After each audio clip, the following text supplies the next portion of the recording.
সালাফি হওয়ার আগে অনেক ভালো ছিলাম, সবকিছু হারিয়ে বিনিময়ে যেটা পেয়েছি সেটা হলো হেদায়াত।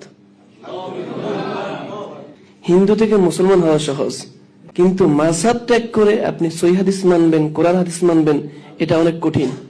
অনেক হানাফি আলেম আছেন, এটা আমি সব জায়গায় বলি, 20 থেকে 22 জন যারা বছরের পর বছর বুখারীর খেদমত করছেন, বিভিন্ন বড় বড় মাদ্রাসার জিম্মাদার, তারাও ফোন করে আমার কাছে কান্নাকাটি করছেন। একজন আছেন তিনি 30 বছর বুখারী পড়াচ্ছেন, 5 বছর, 4 বছর, 3 বছর। অনেকে আছেন যাদের সম্পর্ক বুখারীর সাথে, বুখারীর হাদিসগুলো তারা পড়ছেন কিন্তু আমল করতে পারছেন না, কারণ এমন একটা সংকীর্ণ জায়গায় তারা বাধা। আর মাযহাবী ভাইদের নেটওয়ার্ক চাল এত স্ট্রং, সেখান থেকে বের হওয়া সম্ভব না। কিন্তু আলহামদুলিল্লাহ ভালো লাগছে আপনাদেরকে দেখে, আর মার্কাজ দেখে তো আলহামদুলিল্লাহ অনেক ভালো লেগেছে। আসলে মহান মালিকের দয়া। আয়াত তো আপনারা সবাই জানেন, ওয়াকুলিল হাক্কু মির রাব্বিকুম। আসলে হেদায়েত আল্লাহর পক্ষ থেকে আসে। পৃথিবীর কোনো প্রতিষ্ঠান তো কাউকে হেদায়েত দিতে পারে না, ঠিক না? সরাসরি আল্লাহর পক্ষ থেকে। আর এটা আমার জন্য আল্লাহর পক্ষ থেকে অনেক বড় একটা নেয়ামত, কারণ বিরোধিতা করাও কিন্তু একটা নেয়ামত। আমি মনে করছি যদি এটা না করতাম তাহলে হয়তো কখনোই হকটা খুঁজে পেতাম না। এটা অনেক বড় একটা দয়া। আর বিরোধিতা করতে করতে যে বিষয়টা সব থেকে বেশি শিখেছি, আমার গলাটা ভেঙে গেছে। তো যে বিষয়টা শিখেছি সেটা হলো দলিল, ঠিক না? আমি বিরোধিতা করার জন্য দলিল সন্ধান করতাম। তো দলিল খুঁজতে খুঁজতে যত বেশি দলিল খুঁজতাম তত বেশি অবাক হতাম। ভালো লাগতো যে প্রত্যেকটা মাসালায়, প্রত্যেকটি জায়গায়, আকীদাগত বিষয়ে, ইখতিলাফ বিষয়ে, সব জায়গায় আমাদের সালাফি বিদ্বানরা সবচেয়ে বেশি হাদিসকে বেশি প্রায়োরিটি দেয়।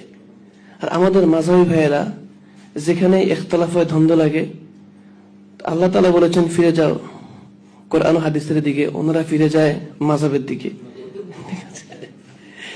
যাই হোক, এটা আমরা দোয়া করছি। যদিও অনেকেই বুঝতেছে, হয়তো কেউ প্রকাশ্যভাবে বলতে পারতেছেন না, কেউ সেভাবে ঘোষণা দিচ্ছেন না। আমরা দোয়া করছি আল্লাহ তাআলা সহজ করে দেখি। আমার এই বিষয়টা যখন একেবারে ভাইরাল হয়ে গেছে, যদিও চতুর্দিক থেকে নির্যাতনের শিকার হওয়ার পরেও অনেক হানাফি আলেম আছেন, এটা আমি সব জায়গায় বলি, 20 থেকে 22 জন যারা বছরের পর বছর বুখারীর খেদমত করছেন, বিভিন্ন বড় বড় মাদ্রাসার জিম্মাদার, তারাও ফোন করে আমার কাছে কান্নাকাটি করছেন। একজন আছেন তিনি 30 বছর বুখারী পড়াচ্ছেন, 5 বছর, 4 বছর, 3 বছর। অনেকে আছেন যাদের সম্পর্ক বুখারীর সাথে, বুখারীর হাদিসগুলো তারা পড়ছেন কিন্তু আমল করতে পারছেন না, কারণ এমন একটা সংকীর্ণ জায়গায় তারা বাধা। সেভাবে তাদেরকে আটকে রাখা হয়েছে। আর মাযহাবী ভাইদের নেটওয়ার্ক চাল এত স্ট্রং, সেখান থেকে বের হওয়া সম্ভব না। কিন্তু হিন্দু থেকে মুসলমান হওয়া সহজ, ঠিক না? হিন্দু থেকে মুসলমান হওয়া সহজ, কিন্তু মাযহাব ত্যাগ করে আপনি সহিহ হাদিস মানবেন, কোরআন হাদিস মানবেন, এটা অনেক কঠিন। হিন্দু থেকে মুসলমান হলে সবাই কিন্তু আপনাকে সাদরে গ্রহণ করবে, আর আপনি মাযহাবী থেকে লা মাযহাবী হবেন, সালাফি হবেন, তখন দেখবেন যে তারা আপনাকে মারতে আসবে। কি আজীব ব্যাপার না? আল্লাহ তাআলা হেদায়েত করুক। পথটা অনেক সঠিক, আর আপনাদের জন্য আল্লাহ অনেক বড় দয়া।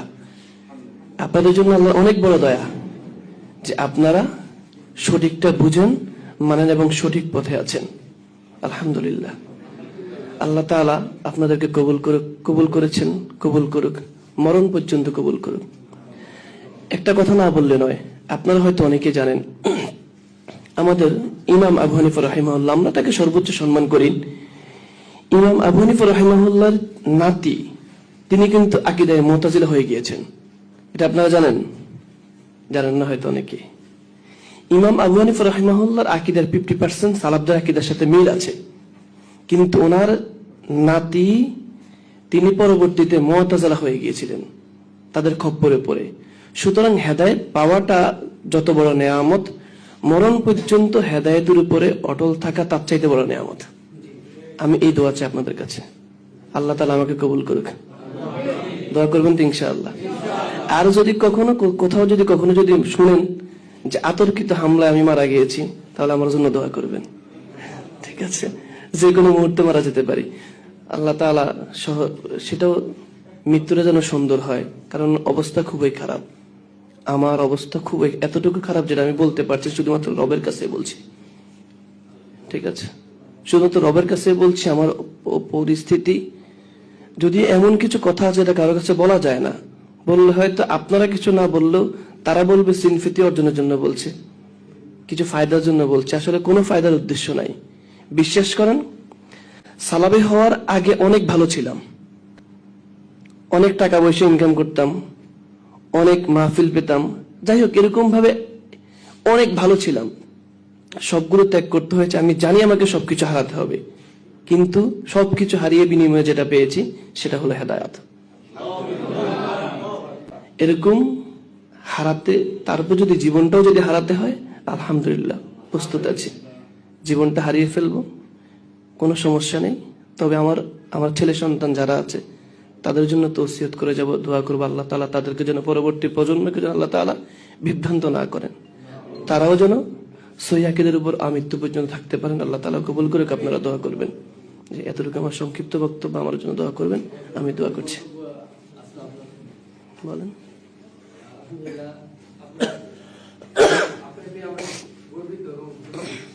আপনার যে চাওয়া পাওয়া আগে যেমন ছিলেন, আশা করছি আমাদের সালাফি মানহাজের অনেক ভাই ছিলেন যারা আগে যা মাহফিল দিতেন না বা যেমন ব্যস্ত ছিলেন না,